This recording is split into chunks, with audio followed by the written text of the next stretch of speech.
इस रमजान को हम आपसे रिक्वेस्ट ये करेंगे कि आपके आबा-ओ-अजदाद में से भी शायद ही किसी ने जिंदगी में कुरान तर्जुमे से पढ़ा हो। तो इस रमजान में अगर आप इत्काफ का इरादा रखते हैं या नहीं रखते, दोनों सूरतों में बजाय ये कहने के मैंने इतने कुरान खत्म किए, आप फख्र से ये कहें at the end of Ramzan कि मैं अल्हम्दुलिल्लाह अपने खानदान में और अपनी नस्लों में पहला बंदा हूं जिसने पूरा कुरान तर्जुमे के साथ पढ़ा है। और यकीनन ऐसे ही होगा क्योंकि कुरान का पहला तर्जुमा 1920 में हुआ है। प्रैक्टिकली तो अब लोगों के हाथ में है, किसी ने तर्जुमे से कुरान पढ़ा हुआ था।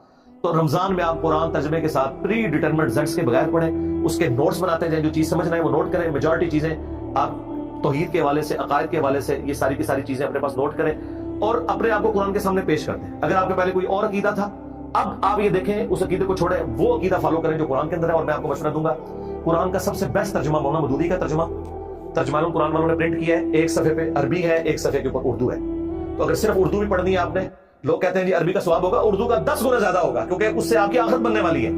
आप इस चक्कर में ना पढ़े, आप कुरान को एक दफा पढ़े। और अरबी लिंग्विस्टिक का सोजो गुदास अगर उर्दू में किसी ने ट्रांसलेट किया है, मुझे चूंकि कुरानिक अरबी आती है इसलिए मैं इसको फील कर सकता हूँ। मदूदी साहब ने उर्दू जुबान में अल्फाज का चुनाव वो किया है कि काश अगर आपको अरबी आती ना तो जो सोजो गुदास आप पे तारी होना था ना, वो उन्होंने उर्दू में ट्रांसलेट कर दिया है। और अल्हम्दुलिल्लाह हर बंदे को समझ आता है। तो रमजान पे मैसेज यही है कि कुरान कम से कम खुद पढ़े और बेहतर यह है कि अपनी फैमिली को साथ बिठा के रोजाना भले आप एक रुकू ही पढ़ लें, तो सूरतुल बकरा भी कवर होगी तो आपको कुरान की ओवरऑल थीम पता चलेगी इंशाअल्लाह।